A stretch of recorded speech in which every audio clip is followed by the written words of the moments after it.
following is a production of DallasCowboys.com and the Dallas Cowboys Football Club. How about them Cowboys? Yeah! This is the Players Lounge, broadcasting live from Dallas Cowboys World Headquarters at the Star. Now your hosts, Barry Church, Danny McCray, and Newy Scruggs. Here we are on a Victory Monday, everybody. Welcome to the Players Lounge, brought to you by Hotels.com. I'm Newy Scruggs, longtime Cowboys reporter, joined by two former Dallas Cowboys safeties, Danny McCray and Barry Church. Gentlemen, Cowboys get it done, 30-7 over Cincinnati. So, are you happy with the win, or do you fall in line with the old Adam Jones line? And you guys weren't playing for the Cowboys, but one year when the St. Louis Rams were really, really bad and the Cowboys were getting ready to play them, Pac-Man Jones dismissed the Rams by saying to the media, hey, it's the Rams, dude. Cowboys promptly went to St. Louis and lost to the Rams. So is it just the Bengals, dude, or are you happy and you feel like the 30-7 win was a good thing? Church. Look, I'm going to say this. I mean, I'm happy they got the dub. You know what I'm saying? They needed it. It was a long, long way to do for them to get a dub. But, you know, I'm happy. I'm happy for my boy, the Red Pistol, to go back up to Cincinnati and do his little peer on up there and get a dub. Man, I'm happy for him. And the defense played a little bit better. I'm sure we'll break all of this down because there's some things that concern me about this defense. I mean, there's a lot of things that concern me about this defense, but, I mean, there's something that hasn't been fixed. So, overall, look, I'm going to say I'm happy for him. You know, it was against the Bengals, so it ain't too crazy. So you taking both. So you happy, but it was just the Bengals, right? Because that's where I'm at. I want to make sure me and you on the same page with this one. Oh yeah. It was just the Bengals, man. Yeah. It was just the Bengals. And as we watched the game, I was sitting there and I was like, I'm waiting to figure out when I'm gonna text Church and when I'm gonna text Newy, because I was like, man, we are going to shoot ourselves in the foot eventually in the game. I thought that was us.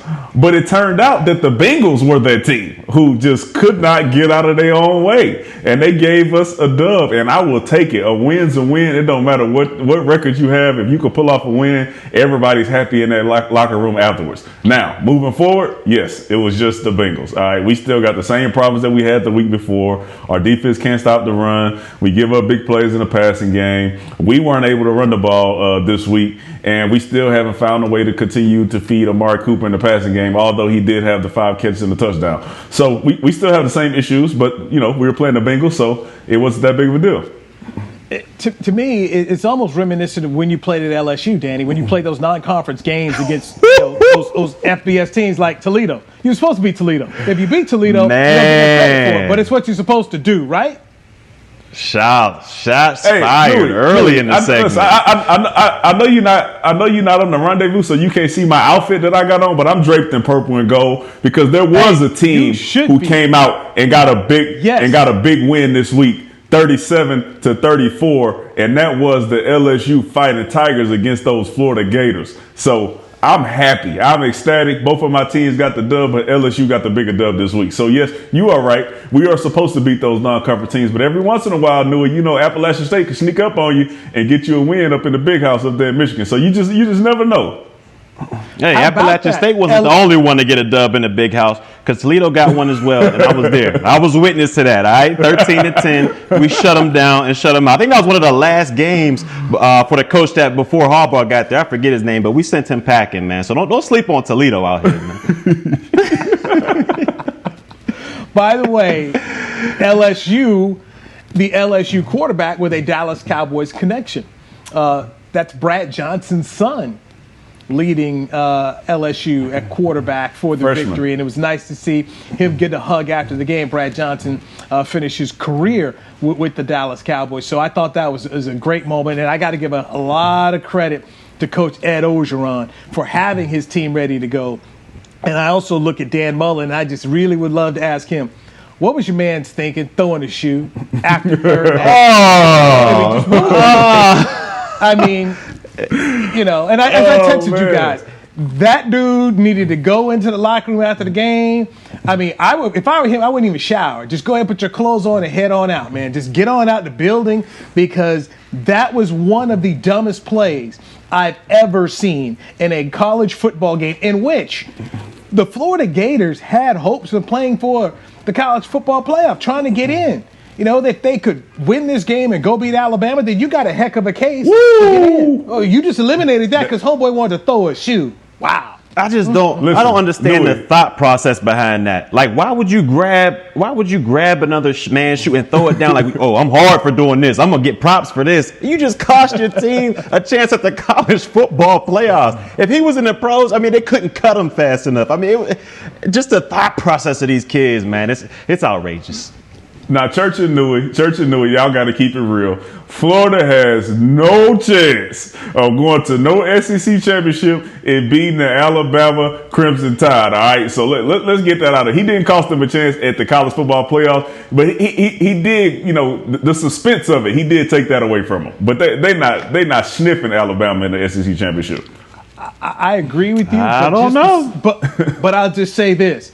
You just made sure that there was no chance, okay? Your chance was slim and none. It was slim and none. You just took all that away because you wanted to throw someone's shoe. I mean, good luck. And you guys play college football. I would love to know, how does he face his teammates after doing something that dumb? Because it allowed LSU to keep the football and go ahead and win football game. Not saying that they would have won it, but you made sure you were going to lose it, and that was at home, no less. But that was just dumb. All right, let's dive back here into the Cowboys and something bigger than the Cowboys getting their 4th victory of the year. It's been a topic of discussion amongst some people, not a big topic here on the Players Lounge with us, but Mike McCarthy's job status. Okay, the Cowboys are not going to win the NFC East. It's been a bad year. There have been issues. I've had issues at times of what I've heard from Mike McCarthy. But this is what Stephen Jones, the Cowboys COO, the owner, Jerry Jones' son, had to say on his weekly radio hit on 105.3 The Fan on the KNC Masterpiece about Mike McCarthy in 2021. Take a listen. No, there'll be absolutely no change with Coach McCarthy, and I am surprised. That someone would question Mike, these unprecedented situations that everybody's been in. And on top of that, no one's making excuses, but we have had some real challenges, in the injury category. And, if you look at his track record and his pedigree, he's consistently won year in and year out. And we have the utmost confidence that this ship is going to be righted quickly. And, Mike's going to be the leader of this group, and he's certainly a great head coach, and I think we're going to see that going forward. That he's a great head coach in this league. He's accomplished a lot, and he's going to accomplish a lot more before it's all said and done. Okay, that is Cowboys CEO Stephen Jones on 105.3 The Fan with the KNC Masterpiece, saying that the job status of Mike McCarthy, don't even talk about it. McCarthy is coming back. Danny McCray, your reaction to what you just heard? Listen, I think his job status is going to change. I'm sure he's coming back, but I think he's going to have to take over the play calling duty, and he's going to have to be more of a voice in the defensive room and the special teams room, because right now it seems like we have 3 different coaches running 3 different things. So his status will change and become more of a leader and the play caller, I believe. But yeah, I have no doubt that he's coming back now. His coordinators, I'm not so sure about those guys. Yeah, I mean, look, guys, I mean, it should be no surprise to anybody up here that Big Mike's going to come back. I mean, look, he just has too many built-in excuses. Not saying they're right or they're wrong, but I'm just saying he has too many built-in excuses. I mean, no OTAs, no mini camp, no training camp, no preseason, and he has to implement a new scheme. Now, I understand there's other coaches that did the same thing, but to him, he just has too many built-in excuses. They got to give him another run back. They got to give him another shot. With the injuries that have happened in this team, losing QB1, losing your all-pro tackles, and losing your Hall of Fame guard, I mean, that's a little bit of an impact. And look, I know he hasn't performed or made the decisions that we would like him to make during this season, but overall, I think the Cowboys got to let him run it back one more year just to see what they have in him. But like Danny said, with his coordinators, I'm not so sure. If it was up to me, both of them boys would be gone and we get some new OC and a new DC in here. But hey, they don't pay me the type of bucks to make those decisions. So we'll see what Big Mike has in store next year. You are onto something, Church. I do believe this. Okay, since Mike McCarthy's coming back, which all of us have expected on this show, there's going to be a scapegoat. I mean, you guys have been around long enough as players, and you've seen how this works, okay? After a bad year like that, there are people who are going to get got. Mike Nolan, the defensive coordinator, I've said it for weeks now. You guys kind of pushed back against me last week. Mike Nolan is gone, okay? Mike Nolan is not coming back. You even just talked about it with the Cincinnati game. I mean, they were sitting up here getting yards. They were shooting themselves in the foot, but they were getting yards. Mike Nolan cannot come back at all. And let me start with something I already said he can't come back, but just really made me shake my head. And I was talking to somebody at the Star about it. Do you know Tank Lawrence didn't start yesterday? He did not start the game against Cincinnati. And he was asked about it. This is what Tank said. They called base defense. I wasn't in on base, so I had to run off.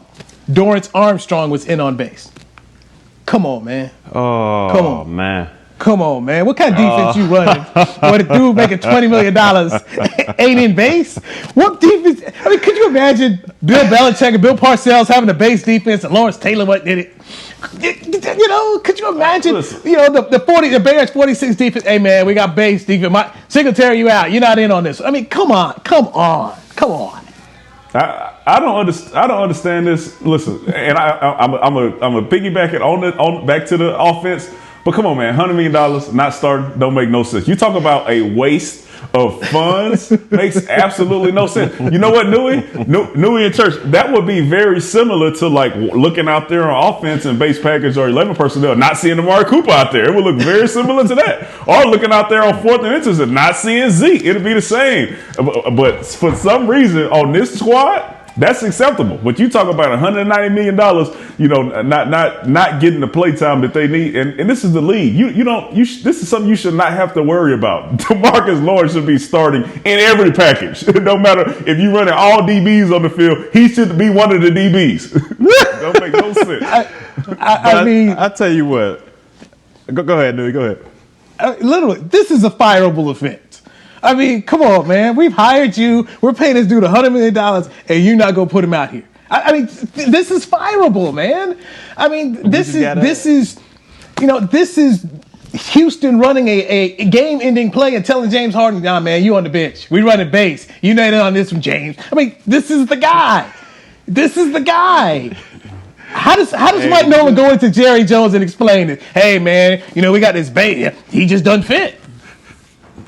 Hey, we just got to add it to the list, man, because Mike Nolan, I mean, he's made a list of just head-scratching decisions, and now it all makes sense to me. It all makes sense why DeMarcus Lawrence came out there with so much juice and why that defensive line came out there with so much juice. The guy wasn't even starting. It seemed like the first play he came in, he went out there and forced a fumble just strictly out of anger of not being out there starting. I mean, it all makes sense now. There was infused juice out there. Maybe that's what Nolan was doing. Maybe this was all part of his master plan. Let me get DeMarcus Lawrence upset and mad and get the best out of him on the field by benching him. I mean, it was probably one of the dumbest decisions made by a coach, but hey, it might have worked out in the long haul, but hey, man, like you said, Dewey, that Mike didn't work. Go, man. Mike gotta go. That didn't work. That didn't work. Don't you give Mike Nolan no credit for that, Church. No, long run my butt. No, man.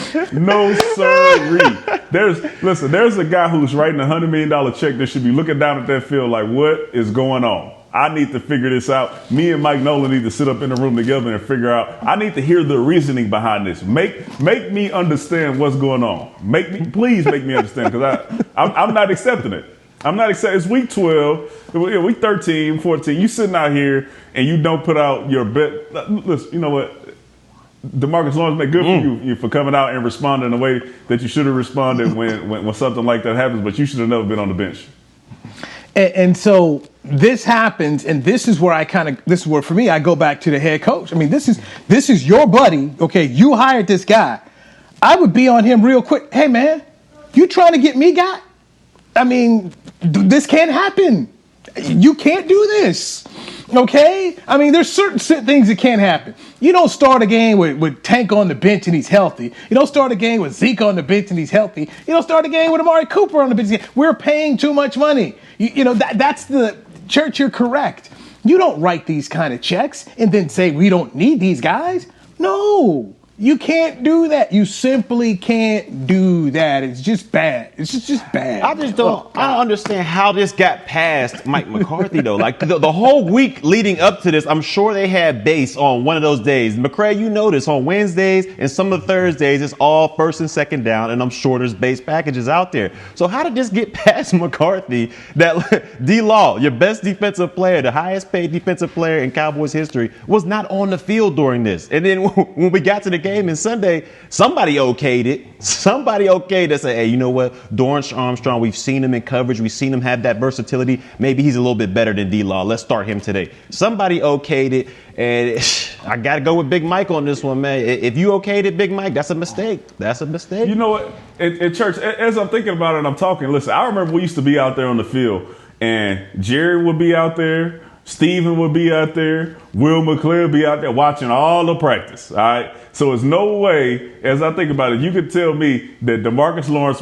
was told that he was not starting this game for some strange reason. One, that he didn't go talk to somebody and say, nah, that ain't happening. Two, that the owner, general manager, COO, and director of scout had no idea that DeMarcus Lawrence was not starting. I don't think that was a surprise when they all got out there. So something else is going on. But, from my experience of being out there at practice and knowing how involved the owner and general manager is, I can't believe that he had no idea that his top guy on defense was not starting this game.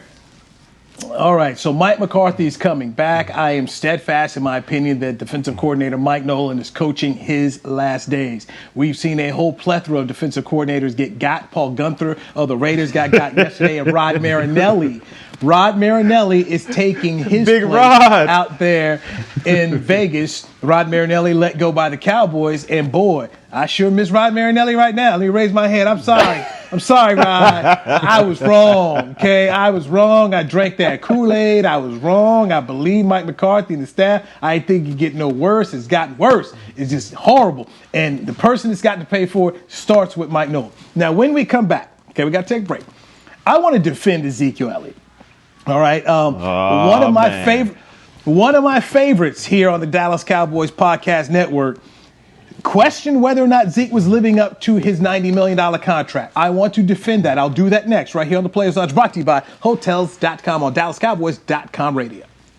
Hey there, Cowboys fans. With Tide Cleaners at-home pickup and delivery, cleaning your clothes has never been more convenient. Simply sign up at your local store, set out your dirty clothes, and one of our Tide Cleaners professionals will come directly to your home for a totally contactless experience. Your clean garments will be returned promptly the next scheduled delivery day, so skip the errand and enjoy life, not laundry. Visit TideCleaners.com or your local store to sign up for Tide Cleaners at-home pickup and delivery today.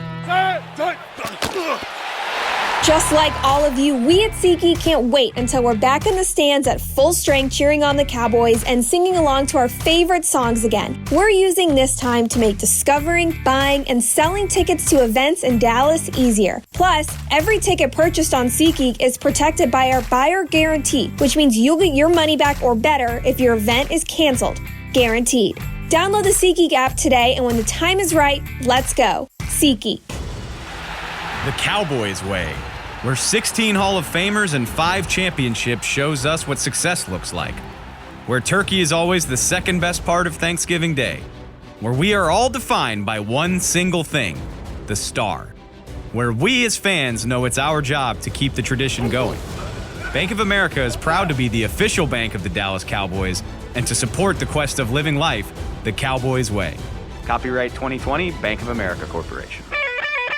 We're back with a tasty treat that's sweeping airwaves and taste buds. It's new Dr. Pepper and Cream Soda. Let's take a listen. Dr. Pepper and Cream Soda's here. A new combo that's music to my ears, okay. Let's play. Cream Soda and Dr. Pepper time. Pour it in a glass of ice. Ah, music to my ears and mouth. New Dr. Pepper and Cream Soda. A delicious duet. Back to the Players Lounge.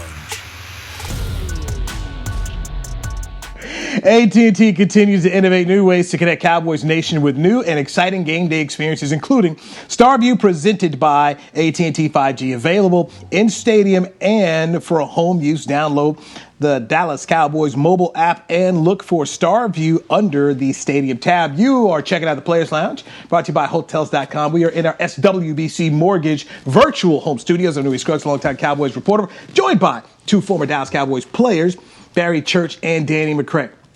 Now, I enjoy listening to all our podcasts here on DallasCowboys.com radio. And this morning I was listening to Kyle Yeoman's, one of my favorites here.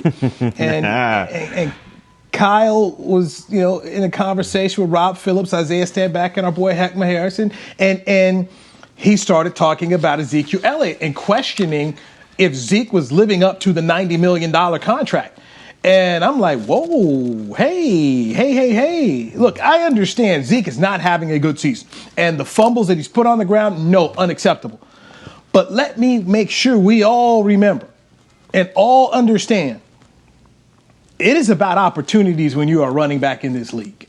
And when I look at Ezekiel Elliott when he first came here and the usage rate that he's getting now, the man simply does not touch the football enough. And that's something we've talked about here on the Players Lounge. So I wanted to go back and check out just first off the season, and then I went into yesterday. So Derrick Henry right now is leading the league in rushing with 1,532 yards, 14 touchdowns in 13 games. So I wanted to go look at the attempts that Derrick Henry had. He's had 297 rushing attempts. That's 86 more than Ezekiel Elliott, which breaks down to 6.6 more carries per game, where the Titans are saying, hey, Derrick, tote the rock. Then I went over and looked at Dalvin Cook of the Minnesota Vikings. In 12 games, he's had 273 attempts rushing the football. That's 62 more than Ezekiel Elliott, and he's got 1,352 yards and 14 touchdowns. Zeke's got 211 yards this year for 832 yards, 5 touchdowns, and, of course, we all understand what's happened to that Cowboys offensive line and at the quarterback position. So then yesterday, I wanted to go also just look, let's just see what guys did yesterday, just some of the top backs. Alvin Kamara, one of my favorites. Alvin Kamara had 11 rushes for the Saints in their loss to Philadelphia, was targeted 8 times, caught 7 passes. So 21 touches for Alvin Kamara in the Saints game. Derrick Henry, in a win, 26 rushes and was 2 receptions on 2 targets. So 28 touches for Derrick Henry. Dalvin Cook, in a loss to Tampa, 22 rushes, had 4 targets, caught 2 passes. So 24 total touches for him. Ezekiel Elliott yesterday, 12 rushes, 2 catches on 3 targets, 15 total touches for him. Come on, man. I mean, once again, I go back to what we were talking about with Tank Lawrence. Are we using the guys you're paying? Fellas, do you believe Ezekiel Elliott is being used properly? Absolutely not. But when McCarthy first got in here and they started talking about Zeke working on running more routes, we knew this was going to be a problem.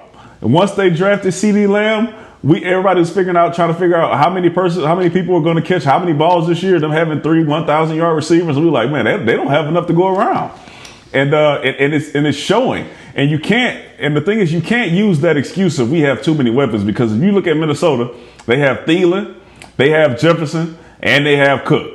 All right, and all of them get their fair share of balls thrown to them and caught. Same thing in Tennessee. I saw A.J. Brown making crazy catches yesterday, and nobody's getting left behind because Derrick Henry is getting 30 touches. So you can still get these running backs involved in the game without taking away from some of your other weapons. We, for some reason, have not found a way to get that done. And it's unfortunate, because you would think if Zeke's not getting a lot of touches, then it would have to be going all to Amari Cooper. But we haven't been able to get either one of them enough touches. So it's confusing to me, and that's something that Kellen Moore will have to figure out as he goes into next season if he's still here. Look, is it fair to say that, he's not lived up to his contract? I don't think it's fair, because, I mean, look at the offensive line he's running behind right now. It's decimated, and yes, they're doing a better job as the season's going along in pass protecting, but their run blocking has taken a hit, and it's taken a hit to Ezekiel Elliott's production. Now, I will say this. With the carries that we have given him, is he doing much with the rock? I don't think he's doing as much as if Derrick Henry were to get those 10 totes or if Dalvin Cook were to get those 10 totes. It just doesn't seem to me like he's as explosive and he's as a dynamic runner as those other two. Now, will it change when we get that offensive line back and we get that reconstructed? It could be. He could bounce back to his old self. But right now, it just doesn't seem like he's that guy. He's running sluggish, he's running in sand, and he's not making anyone miss. So to me, is it fair to judge his $90 million deal? No, it's not fair to judge. I at least let him get his offensive line back in front of him before we start making that judgment. But when the guy has gotten the ability, or when the guy has gotten his attempts, he's gotten his totes, he just hasn't done much. He's more of a 3 or 4 yards in a cloud of dust running back right now, and that's just what the Cowboys have in front of them. So to me, I think we need to give him at least another year to get that offensive line in front of him. Then we can start questioning whether or not that 90 mil was worth it or not. Now, a lot of people had issues with the 90 mil, saying you don't pay a running back that. And do you guys happen to remember who blew past that deal? That who got paid more than Ezekiel Elliott and broke the record? Yes. McCaffrey. How many games has he played? Yes. How many games has he played in now? 3. Maybe 3. That deal 3. played in That's 3. it. Played in 3 games, and he's making $16 million when he signed that 4-year, $64 million contract extension. And look at his backup. Look at his backup out there balling, making it look like anybody could do it out there. Mike Davis with 26 fantasy points yesterday. So yes, you know, and I just, and for me, here's what's frustrating for me. Okay, I see Ezekiel Elliott getting beat up by the fan base, and here's a guy that clearly it's an opportunity problem. I have an issue with the way they have been using it. They don't use him the way they used to use him. You paid $90 million for a guy, you don't really want to give him the ball. I mean, at least Tennessee had the right idea. Okay, we're going to pay Derrick Henry, and we're going to keep feeding Derrick Henry. They don't want to do that here. So this is where I got to come to with Mike McCarthy. Well, I asked him at the initial press conference, how do you plan to use Ezekiel Elliott in running the football? This is not what Mike did in Green Bay. They threw the ball a lot. You didn't see them out here trying to, go after it with the power run. It's not what they did. So you may have a new head coach in this scheme. Maybe this scheme doesn't fit him. But Mike told us it was going to be players over scheme. And right now, I don't feel that's the case. So that's why I say beating up on Ezekiel Elliott. I mean, people going after Ezekiel Elliott like he Carson Wentz stealing money. I mean, Carson Wentz is stealing money right now, okay? This is a dude getting paid $32 million, and he can't do nothing for you. Nothing for you. I mean, that's my problem. It's like, I feel like he's getting that kind of treatment. Like, nah, ain't that. The Phillies got a quarterback problem, okay? They won yesterday with Jalen Hurts. And he's sitting there, we got $32 million dudes sitting on the bench, and we don't know where we going to unleash him.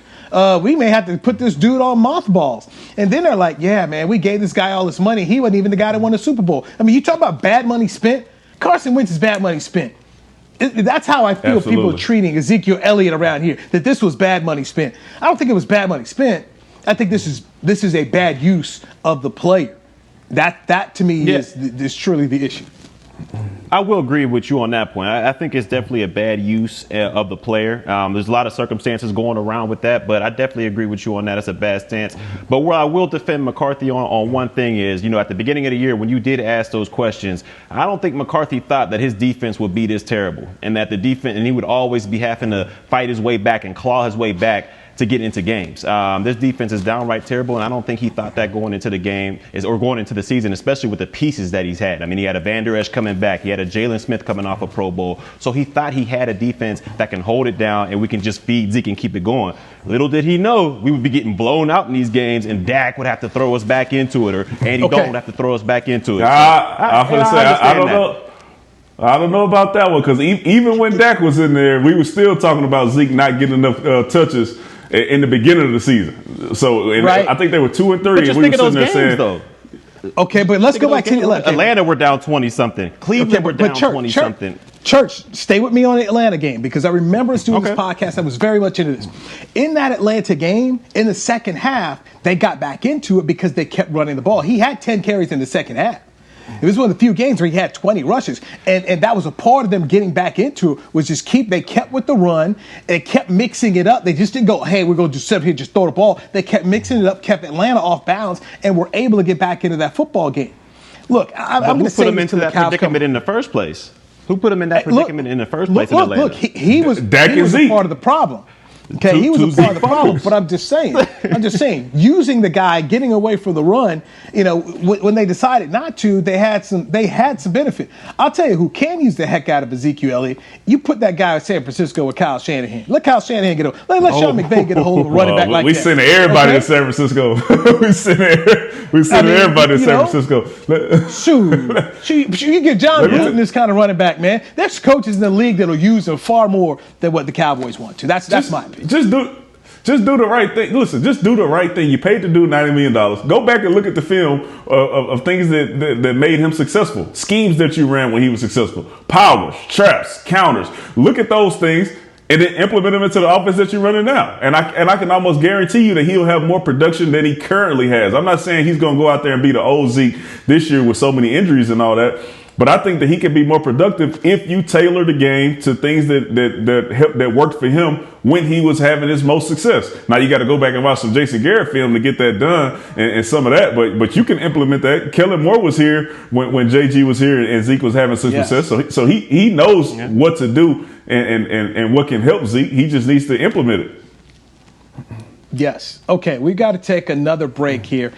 Barry Church has some words about this Cowboys secondary and what happened there. Let's get our Monday Night Football prediction. Got to get that out the way. And we have it. There's a guy who popped up off the milk carton.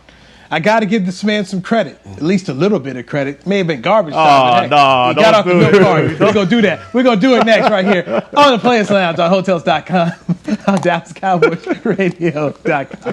Come on. It's game day. You know what that means. First, kebab prep. Steak, pepper, onion, steak, pepper, onion.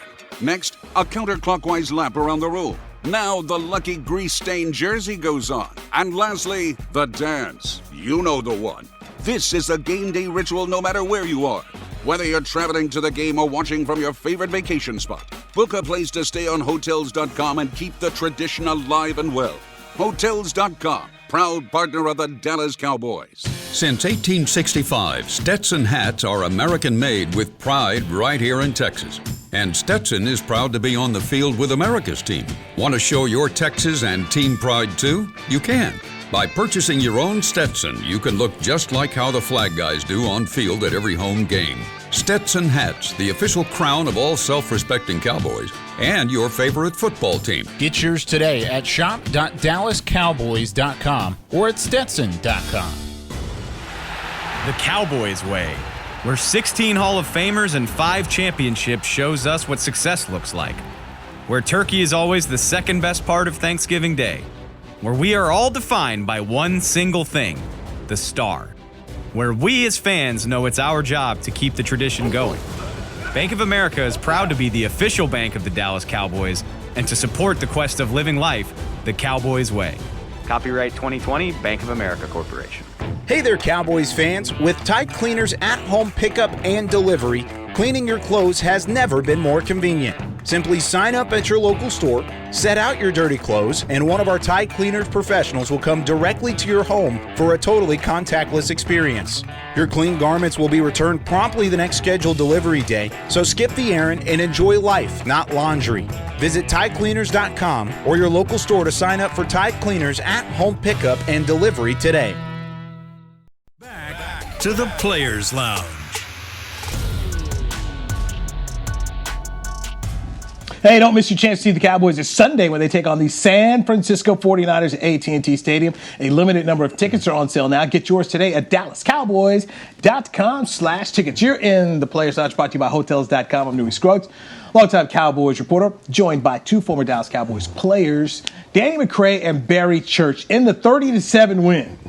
Somebody got off the milk carton, folks. It was Tyrone Crawford getting 2 garbage time sacks. Tyrone making almost $10 million a year, got his first 2 sacks of the year. That's $5 million per sack. Went over to the sideline, everybody was slapping him up like, hey, still got it. He got it. He got off the milk carton, got off the schneid. Week 13. I don't care if it's the Bengals. Tyrone Crawford got them 2 sacks, baby. Got doubled up. Hey, man, I got to give my boy a little credit, man. I mean, we dog him on this show, and rightfully so, because he hasn't been doing much all year. But You right, Newy. He got off the milk carton a little bit. My boy fell into 2 sacks. And like you said, the funniest part was when he got to the sidelines and all the veteran Cowboy players was over there just gassing him up. You still got it, man. You still got the juice. Come on, man.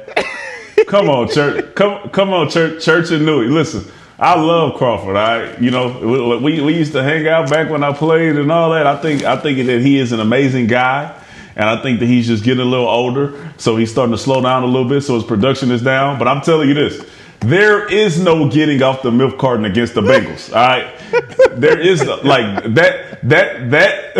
that option is not available when you're playing the Cincinnati Bengals, especially with all that they're missing, including their starting quarterback, who was a rookie who would have gave us all we could handle if he would have been out there, and an aging AJ Green who can no longer do what he used to do. So no, ain't no getting off the milk carton against the Bengals. He made some plays. Congratulations for him, but the milk carton, all those players, they still on there. Hey, it's the get right game. It's the get right game, okay? It's the get right game. Tyrone got right, baby. Got right. Finally found his way to the quarterback, man. You know, just ran on into him two times, man. No, 2 times. No, ain't no milk carton. 2 times. Ain't no getting off the milk carton, man. It's the Bengals. All right, we said at the beginning of the show. It's the Bengals. All right. Hey, D-Mac, so what you're saying is his name is engraved in the milk carton. Is that what you're saying? No. Listen, he's going to have a good chance to play against the Eagles, who has a new quarterback now, so there's a new dynamic added to their team, and so we'll be seeing something totally different, and he'll have a chance to do that against the football team. So listen. I'm all right with it. No, football team's done. No. I'm sorry. We got swept. I'm sorry. We got swept. My bad.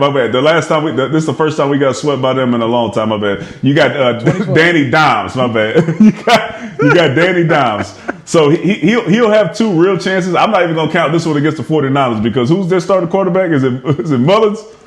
I think. Boy, Mullins was bad, so they may go to Best. I don't know who they. Yeah, see, so Kyle Shanahan was so high that dude. You ain't getting off the milk carton against the 49ers either. All right, so you can count this one. That option is not available for this game either. Danny, this is this dude's final. This is the guy's final 3 games in the Cowboy uniform, man. This is gonna be it for him, man. They're gonna let him. Yeah, he got 2 games. He got 2 games. He got 2 division games. He has the Eagles and he has the Giants. He can get off the milk carton. That's fair. Okay. All right, Church. You wanted to. He is a tough critic. Church. You wanted to get into the Cowboys DBs and the effort they gave in the 30-7 win. Yeah, man. Hey, look, I'm gonna say this, man. Look, the secondary that we had out there yesterday was depleted. I mean, there was no Awuzie, there was no Trayvon Diggs. He's been out for the past couple weeks. I mean, we had Lewis out there in the slot, and then we had Savion Smith at corner, and we had Robinson. Now, both of those guys missed some time, so we're out there with guys that I don't even know their names. I just know their numbers. I mean, there was a guy number 33 out there and number 31 out there who I've never seen in my life, and they were actually out there. And you know what? I got to give props to the secondary because they didn't let anything over the top. I mean, throughout this whole season, that's all we've seen. Guys getting burnt in cover 3, busted coverages, guys wide open. There's not a defender within 10 yards of receivers most of the time. But this time, those guys, they fought. They were scrappy out there. AJ Green had a couple catches, and he was routing those guys up a little bit, but nothing was over the top. I feel like they had to earn everything they got from this secondary. And like I said before, there was no busted coverages. So the secondary was communicating as a whole. And look, as much as I dog these boys each and every week for not performing to the best of their abilities yesterday, I think they did that. They were scrappy, they were clawing, and hey, they showed some juice out there and they got the W. Yeah, they fought hard, and I had a vision of I think it was Thompson came down and caused that fumble. You talk about running the alley. The dude was playing hard, man, and they did do a good job yesterday against the Bengals, but they did do a good job. So like I said, it's difficult to everybody in the NFL gets paid, all right? So no matter who's out there lined up, I kid and joke a lot, and I'm a critic on them kind of hard, but no matter who's lined up out there, all those guys have talent, and all those guys can beat you on any given day. So they went out there and they fought hard, and props to them, and hope they can carry it on for the rest of the season. All right, we've got Monday Night Football. It is a critical football game here. You've got the Ravens at the Browns. The Ravens are 3-point favorites in this game. D-Mac, who you got? Ooh, this is a tough one because the Ravens are really playing for everything. Cleveland is kind of rolling. But I think that desperate team is going to get the dub. I think the Ravens find a way to pull it out, and they cover. I see them winning by 6. To me, look, I got Baltimore in this one. And it's because I feel like the Browns are just like Baltimore's little brother. Like, no matter how good Cleveland is, Baltimore just has their number. It's similar to Ohio State and Michigan. Michigan could be undefeated all year. Once Ohio State steps on the door, it's like everybody kind of cowers and kind of, it's Ohio State. They end up losing those games. So, to me, I just think Baltimore has their number. They're their big brother. They're going to take care of business tonight on Monday Night Football. Okay, Nostradamus on my side. Okay, all right. Yeah, I must be picking right today. With the Steelers losing 2 games, if you're Baltimore right now, this is where you've got to go ahead and make your run, finish up December strong here. Give me the Ravens to win this one 26-21, even as they are in the dog pound. So, gentlemen, obviously, my fantasy football trophy behind me, I'm going to have to get it back since I make the playoff this year. How did you guys do yesterday? Since you were both in your own respective teams. Listen, I got the number 2 seed, so I had a bye week. So you can speak to church about those guys who had to play in the wild card round. Yeah, man. I had to play in the wild card. I had to scrap and claw to get my way into the playoffs. Everybody kind of counted me out at the beginning of the season. I think I started like 1-5 or something like that. I even counted myself out. I almost gave up on myself. But did you win or not? Then I realized. Hold on, Dewey. Then I realized, you know what? I'm a man in these streets. So guess what? I put up 175 points this past week, demolished whoever I was playing against. I'm going into the next round. You know what I'm saying? I think I got Danny next round, matter of fact. So, hey, it's going down. No, won. No, listen. I think the guy that you played next week, you know how many points he scored this week? He was 202. All right, so you would have lost. I didn't play him. Who? I'm in the next round. All right. You play the number 1 team next week because you had the 6th seed. All right, so good luck with that. If you play me, it won't be into the championship. All right, we'll see what happens. Looking forward to it. And Newy, I see you still keeping count in your consolation bracket over there, talking about somebody putting up 26 points. You still playing? You still going? Yeah, man. I decided that I would not be that person to just roll over and die, and and still got beat. You took the L. Still got beat. Oh man. I don't even feel. But I'm not playing. I don't feel right to pile on, man. Because I've been in that predicament, so I can't pile on my guy, man. He just took an L. The guy, it's bad. It's a bad. The guy. It was a close game, and then so we go into the Sunday night game. And this is basically it. I had James Conner and Eric Ebron going. He had Stephon Diggs. Oh, he had Stephon. Yeah, that's bad. That was it. That's bad. That's bad. They decided to just let Stephon Diggs. It's like Mike Nolan was calling the defense for the Steelers. They just running free. It's like, wow, what was this? What was this? Yeah, there we go. Want to make sure we touch and give Andy Dalton his props. Goes back to Cincinnati, 2 touchdowns and gets a win. Team that drafted him in 2011. He played there until last season. What does it mean for guys to go back to their former NFL homes and win? What does that mean to these guys? I mean, to him, it probably means the world. I mean, as you saw, he was going up there, gave his little salute to his wife. I mean, you just saw it in his face and his demeanor. He was excited about the game. He was ready. And he just didn't let the emotions of going back to the place kind of overwhelm him. See, me, I'm the wrong person to ask about that because I know nothing about going back to your former place and winning. When I came back to Dallas, it's like they just picked on me. Like they had the game plan like, look, there's 4-2 right there. We're going to get after this dude. And they ended up beating the brakes off of us and the Jaguars that day. So, hey, hats goes off to Andy Dalton, man. He went up there and showed out for the Dallas Cowboys. Yeah, no, that's a bad question, man. We should have talked about this before we came out of the break, all right? Because I got the same feeling that Church had, all right? I went to Chicago. Dallas came on up there. We was all hyped, and they ran the ball down our throat. You know, we had Jay Cutler out there starting, so you know how that went. So I'm not really sure how it feels. But if you felt slighted when you left that team, if you felt like you still had more to give and they kind of did you wrong, then I can imagine that you felt real good going up there and beating that team. You mean like Cole Beasley last year on Thanksgiving Day? Exactly. Cole Beasley went ham on everybody. You know what? Speaking of Cole Beasley, a couple weeks ago I wanted to bring this up. You talk about letting the guy go. That dude has been balling. Talk about a top slot receiver, and we let him get up out of here for what, like 17 mil? Goodness, that dude is really become a big time player out there in Buffalo. He's making some serious plays. As small as he is, you see him out there, 2 touchdowns, 107 yards, 12 catches. He's out there rounding up everybody. The same thing that we all saw when we were here. So shout out to Cole Beasley. But that goes back to usage. Cole Beasley spoke about how Jason Garrett, Scott Linehan's system did not use him.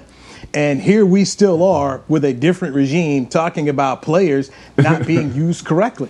I mean, so at some point in time, as so many people went after Cole Beasley, Cowboy Nation went after him on Twitter, Cole Beasley told the truth. You didn't like the truth, but he told the truth.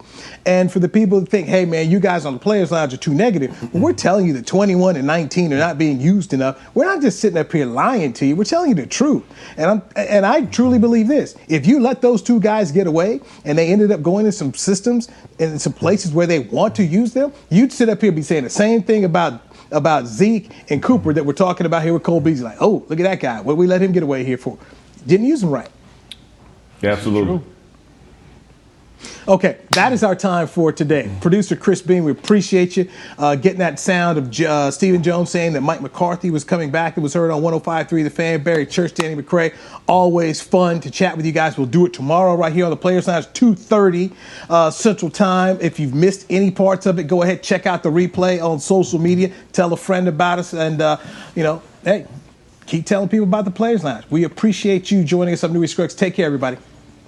This has been a production of DallasCowboys.com and the Dallas Cowboys Football Club. How about this, Cowboys?